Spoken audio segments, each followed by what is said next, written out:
A foreign ship can accommodate up to 6,000 sailors, allowing them to live and work in the middle of the sea. This is why the modern aircraft carrier is often referred to as a city at sea. Many luxury facilities are available, while sailors work together to defend America's interests worldwide. Life aboard an aircraft carrier is undoubtedly tough and exhausting. Sailors are responsible for a wide range of tasks, often working long hours in challenging conditions. One of the main challenges is the limited space and privacy available. On an aircraft carrier, the ship is crowded with personnel and equipment, and sailors must share small, cramped living quarters with several others. There is also limited downtime and few opportunities for leisure activities, as the ship is always on the move, and sailors are constantly engaged in their duties. Additionally, being away from home and loved ones for extended periods can be difficult. Deployments can last for several months with few opportunities to communicate with family or take leave. Yet life on an aircraft carrier can also be exhilarating, especially for those working on the flight deck, piloting jets, and landing on a short stretch of runway. But what is it really like to live and work on a U.S. Navy ship in the middle of the sea? An aircraft carrier is a vessel with a flight deck serving as a runway for aircraft. At its core, an aircraft carrier is one of the most powerful assets a Navy can possess. These ships can reach speeds exceeding 35 knots, allowing them to cross oceans in weeks. They are stationed worldwide, ready to deploy at any moment. When the U.S. Navy wants to make a statement, it does so not just with the sheer size of these massive ships, but also with the intense activity and coordination on the flight deck. When fully operational, the crew can launch or land a plane every 25 seconds, all within the confined space of the carrier. But how do they operate in the middle of the ocean? For most sailors, access to the outside world is extremely limited. While the flight deck, hangar, and fantail offer breathtaking views of the sea and sky, these areas are also incredibly busy and dangerous, with access restricted during operations. The highest levels of the island are secure, and due to sensitive missions and space constraints, only a few individuals can come and go. Sailors working below decks may go weeks without seeing daylight. Aircraft carriers function like floating cities, equipped with many of the same facilities found on land. These include a galley, or kitchen, capable of feeding up to 6,000 sailors, a grocery store, recreational areas, a gym, and a medical clinic for basic healthcare needs. The specific amenities available depend on the size and configuration of the carrier, but the goal is always to ensure sailors have the essentials to live and work comfortably at sea. Feeding all those sailors is a massive undertaking. More than 17,300 meals are prepared daily by a team of just over 100 sailors, a feat that seems almost miraculous. But how is this accomplished? Food has always been a crucial part of service in the U.S. Navy. In the early days, a good meal was a key factor in recruitment, as sailors needed reassurance that they would be well fed, a significant concern in early America, where food diversity was limited. Sailors working on physically demanding sailing ships burned over 4,000 calories a day, making proper nutrition essential. A crew's health directly impacts their ability to perform their duties. In the past, sailors gathered in shared living quarters to eat together, allowing meals to be prepared fresh for each group. As ships evolved technologically, so did the methods for feeding their crews. The mess system remained the foundation for food service but expanded in size and complexity as ships grew. So where does this massive culinary operation take place? All cooking is done in the ship's galleys. Culinary specialists are responsible for running these galleys, which house the equipment and stations needed to prepare food on such a large scale. The culinary team includes unrated sailors, bakers, ship cooks, butchers, and a chief commissary steward. The steward oversees food distribution, accounting, and meal planning, alongside the head cook. Most galleys contain a kitchen, a butchering station, and a bakery. The equipment is enormous to handle the vast amounts of food required to feed the crew. The butcher's station includes bandsaws capable of cutting through entire sides of meat, while other machines steam vegetables, mix 60-pound batches of dough, and bake bread in industrial ovens. There are also large grills and deep fryers. Each day, between 16,000 and 18,000 meals are prepared by about 93 culinary specialists. ensuring that every sailor has the sustenance needed to carry out their duties at sea. Meals on an aircraft carrier range from breakfast served at 6 a.m. to midnight rations known as mid-rats. Careful planning is essential to accomplish this massive task. The ship's cooks follow a 15-day menu cycle and receive resupplies at sea once a week, including both dry and fresh commodities. The 5,000 crew members aboard an aircraft carrier can consume 1,600 pounds of chicken, 160 gallons of milk, 30 cases of cereal, and 350 pounds of lettuce in a single day. Everything is produced in enormous quantities, and cooks must constantly prepare meals, perform various tasks, and undergo training to learn new responsibilities. All galleys on carriers are well stocked, with supply ships delivering between 400,000 and 1 million pounds of food every 7 to 10 days. Occasionally, regional foods are included in deliveries, such as feta cheese from Greece, to add variety. The Navy carefully plans its meals 15 days in advance, incorporating dishes designed to boost sailors' morale, such as Taco Tuesday and Mongolian Grill. Every effort is made to ensure meals are cooked to a high standard, allowing sailors to enjoy satisfying food even while thousands of miles from home. The quality of meals directly impacts morale and the overall well-being of the crew. To celebrate birthdays at sea, sailors whose birthdays fall within a given calendar month are treated to a special meal featuring prime rib or lobster, served with tablecloths, wine glasses, and pleasant background music. Preparing such a vast amount of food daily requires dedication. A Navy culinary specialist must be willing to work hard, get their hands dirty, and adapt to long and unusual hours. Their day begins at 3 a.m. to prepare breakfast, which must be ready by 6 a.m. Time management is a crucial skill for these specialists, as they must ensure every minute is productive to meet the high demand for meals. Despite their wide range of responsibilities, food must always be prepared correctly and served on time.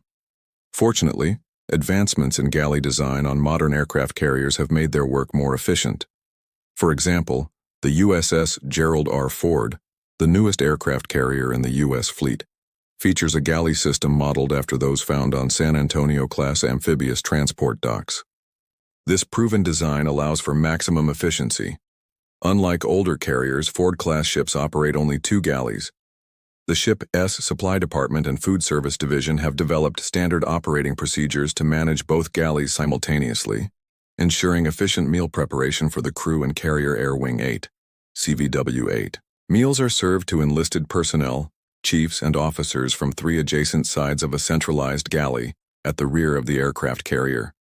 Since all meals come from the same source and are prepared by the same cooks, food consistency is maintained across different serving lines.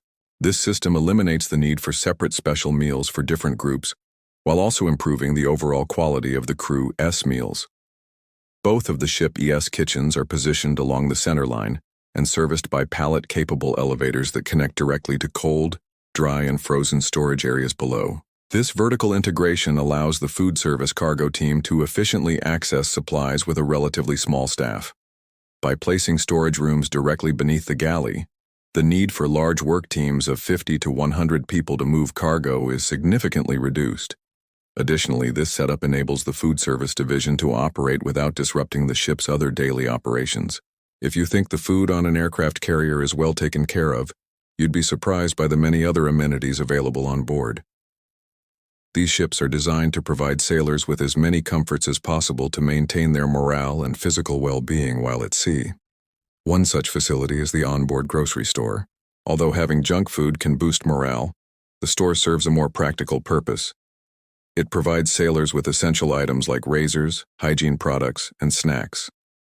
While the Navy supplies some basic necessities, sailors may sometimes need specific personal items, which they can easily purchase in the store.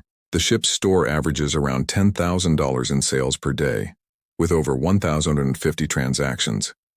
Even sailors on specific diets can find what they need, whether it's protein shakes, potatoes, or healthier options. However, comfort foods like candy, chocolate, and different varieties of coffee are also available to help sailors feel more at home while serving at sea. The receiving ship will approach the supply vessel until they are approximately 30 yards apart. The supplier then fires a gun line, pneumatic line thrower, or shot line, which is used to pull over a messenger line.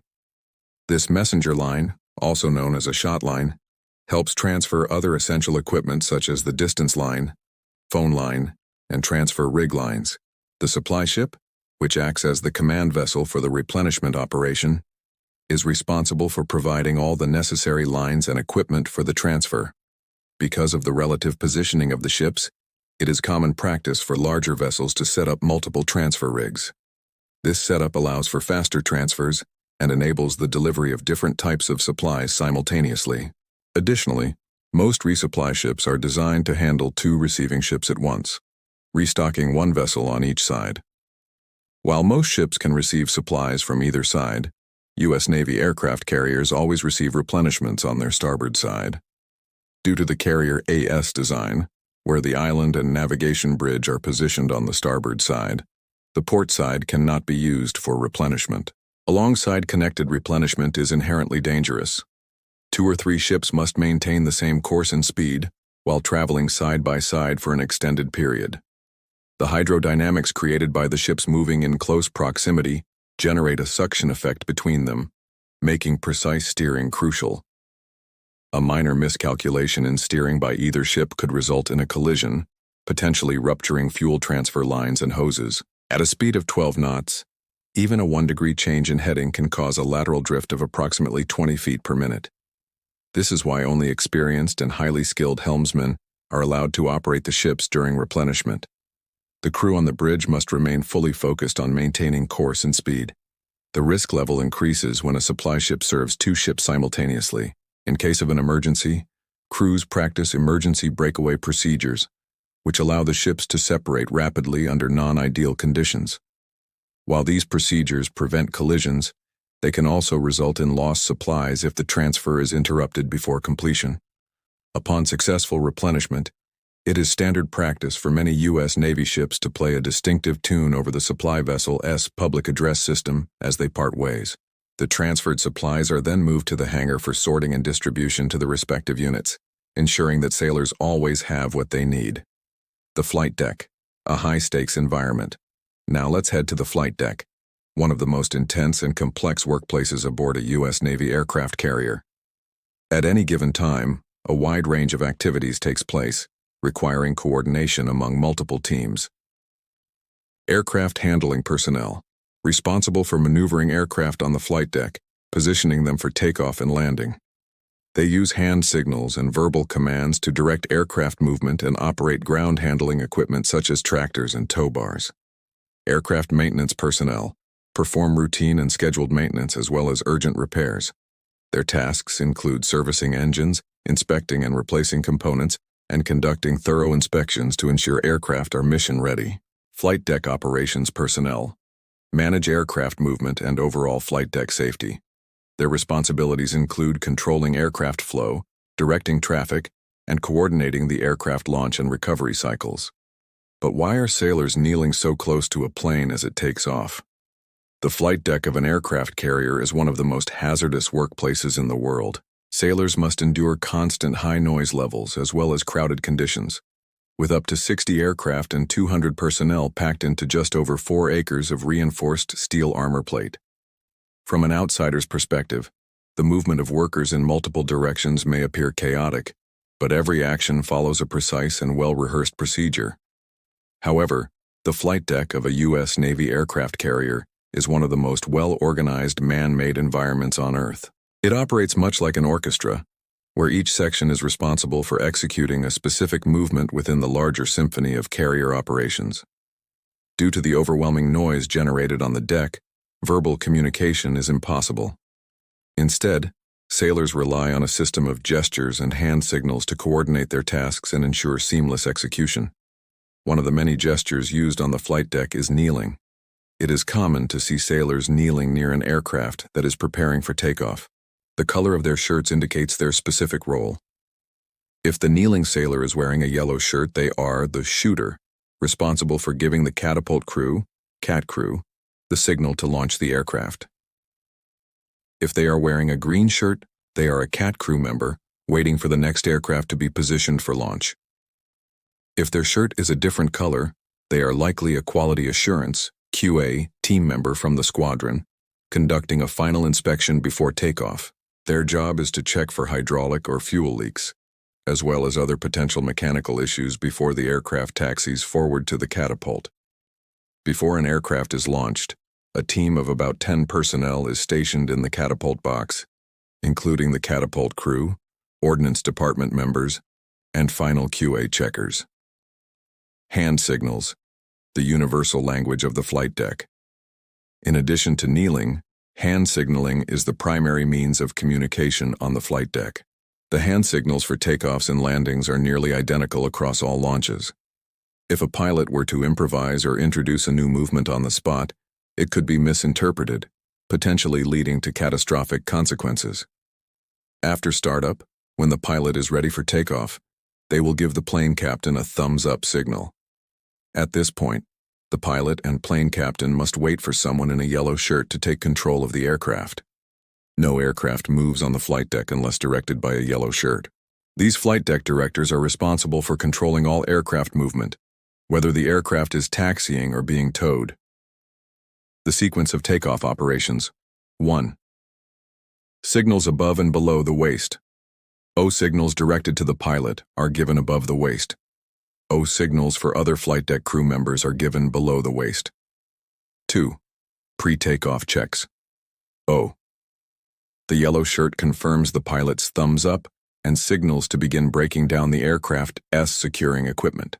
O. The arms move in sweeping motions, instructing the crew to remove chocks and chains, leaving the aircraft secured only by its brakes. 3. Taxi signals. O. Once cleared, taxi signals are used to direct aircraft movement. O. Waving the arms signals the aircraft to taxi forward. O. Bending one arm indicates a turning maneuver. O. All turns are made while the engines are idling to prevent excessive thrust, which could endanger personnel on the deck. 4. Aircraft movement and transition. O. Yellow shirts must remain stationary while guiding an aircraft. O. When an aircraft approaches a yellow shirt, control is handed off to the next director using a pointing gesture. O. The aircraft follows a prearranged taxi route to one of the 4 catapults. O. The flight deck control handler manages the sequence of aircraft launches and even has designated contingency locations for aircraft that experience mechanical failures before launch. Once the aircraft reaches the catapult, it is locked in place, final checks are performed, and the plane is ready for launch. Once the aircraft is ready, it will be given the signal to spread its wings, a sweeping motion of the arms from the chest outward to full extension. The flight deck director will then extend one arm forward to signal that it's time to lower the launch bar, a motion that can look like they're flipping off the pilot. The plane will then taxi gently and precisely to ensure that the launch bar and the catapult shuttle are properly aligned. Arming the aircraft. If the aircraft is equipped with munitions, it must be armed just before settling into position on the catapult. This is a critical and potentially dangerous process. A member of the ordnance crew, red shirt, will raise both hands to ensure that the pilot's hands are clearly visible at all times. This is the hands up signal. Many pilots will also use the cocked gun hand position, famously seen in Tom Cruise flight scenes, although this is optional.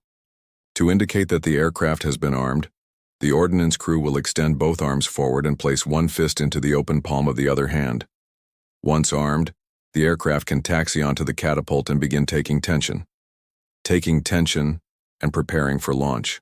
A significant amount of power is required to overcome the resistance imposed by the holdback fitting located at the rear of the nose gear. 1. The take tension signal. O. The yellow-shirted flight deck director looks in both directions before signaling. O. One hand is raised with the palm outward, signaling off brakes. O. The other hand is extended forward, signaling take tension. Tosin jet squad and final checks. O. The aircraft squats down into position much like a loaded gun.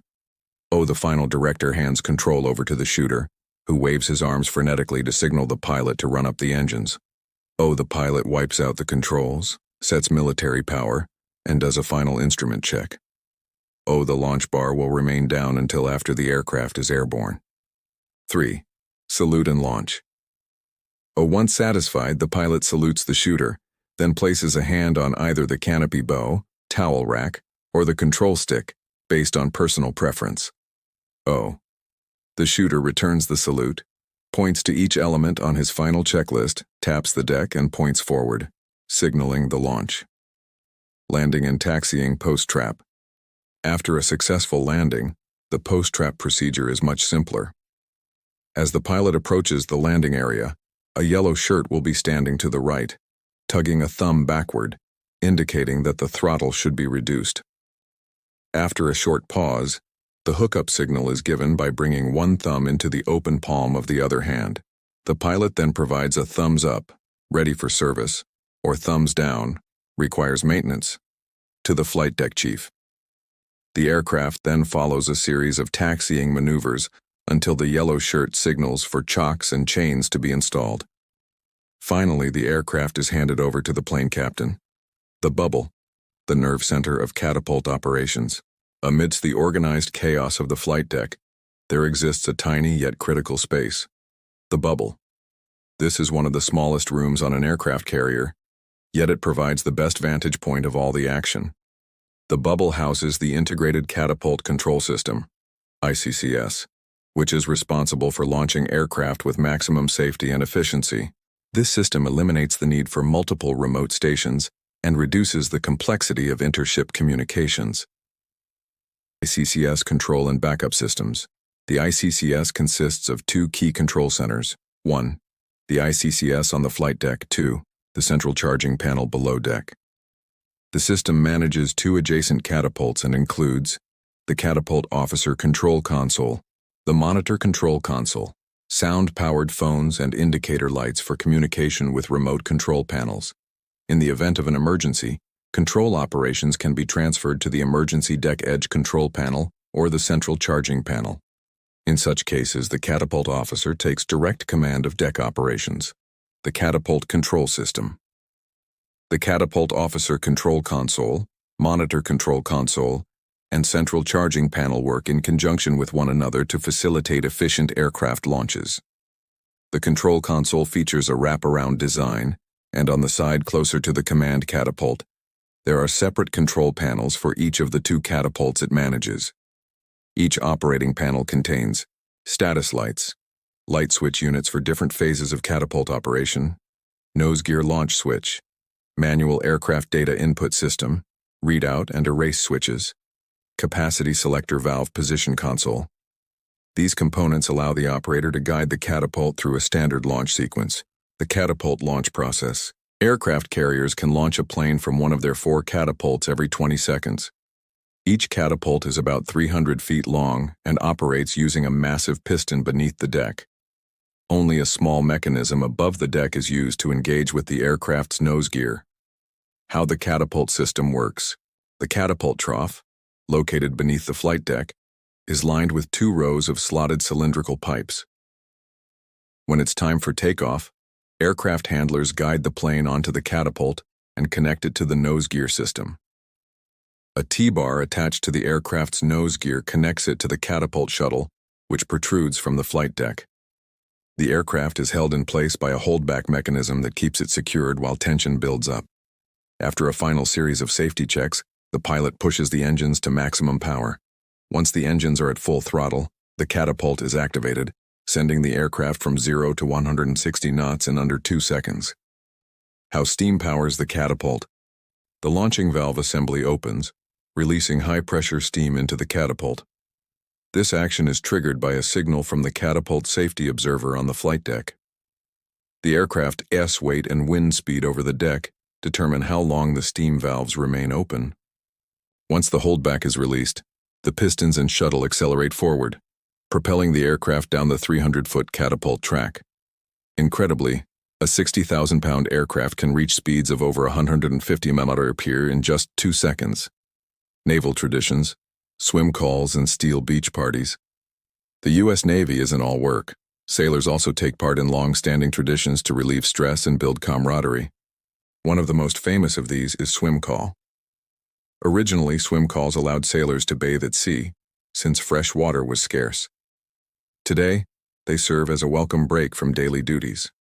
Before a swim call, the commanding officer, CO, checks the seawater injection temperature to ensure conditions are suitable. The captain then notifies all departments on the aircraft carrier. One of the most thrilling parts of the tradition is leaping off the hangar bay elevators, which are about 30 feet high, equivalent to an Olympic diving platform. However, proper diving technique is essential, as hitting the water incorrectly at that height could result in injury. After swimming, sailors climb back aboard using cargo nets deployed by bosun S-mates or by returning via the ship's landing docks. Steel beach parties, another Navy tradition. In addition to swim calls, another cherished naval tradition is the steel beach party. These events bring sailors together for music and entertainment, barbecues on the flight deck, relaxation and camaraderie. These picnics are often sponsored by different ship departments and provide a much-needed break from the rigors of deployment. Honoring the U.S. Navy. As the sun sets on another day at sea, the men and women of the U.S. Navy remain vigilant, ready to face whatever challenges come their way. Whether they serve on the flight decks of aircraft carriers or operate submarines in the depths of the ocean, their dedication and sacrifice protect our freedoms and keep our nation safe. We are honored to share their story and recognize their service and commitment. If you respect and appreciate the U.S. Navy, like this video, leave a comment. We'd love to hear your thoughts or personal experiences in the Navy. And don't forget to subscribe for more videos about the U.S. Navy. Thanks for watching, and we'll see you in the next one.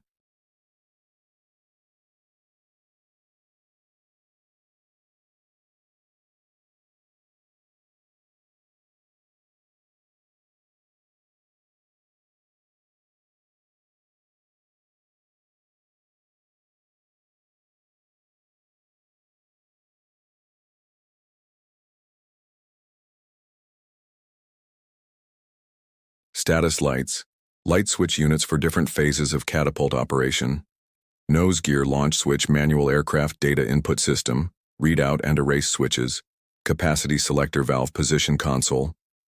These components allow the operator to guide the catapult through a standard launch sequence.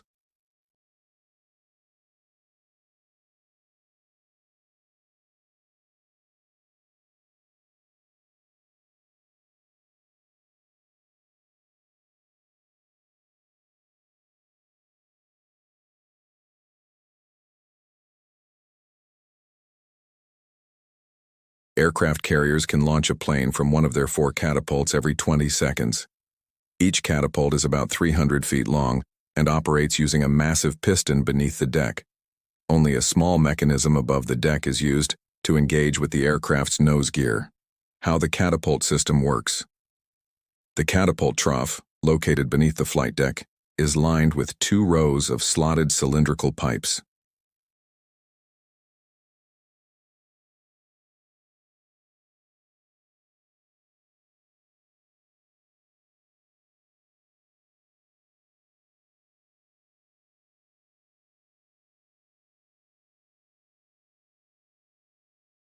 After a final series of safety checks, the pilot pushes the engines to maximum power.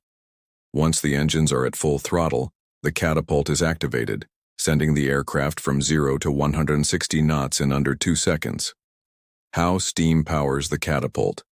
The launching valve assembly opens, releasing high-pressure steam into the catapult. This action is triggered by a signal from the catapult safety observer on the flight deck. The aircraft's weight and wind speed over the deck determine how long the steam valves remain open. Once the holdback is released, the pistons and shuttle accelerate forward, propelling the aircraft down the 300-foot catapult track.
In addition to swim calls, another cherished naval tradition is the Steel Beach Party. These events bring sailors together for music and entertainment, barbecues on the flight deck, relaxation, and camaraderie. These picnics are often sponsored by different ship departments and provide a much-needed break from the rigors of deployment, honoring the U.S. Navy.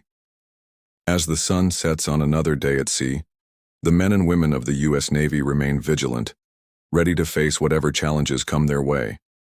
Whether they serve on the flight decks of aircraft carriers or operate submarines in the depths of the ocean, their dedication and sacrifice protect our freedoms and keep our nation safe.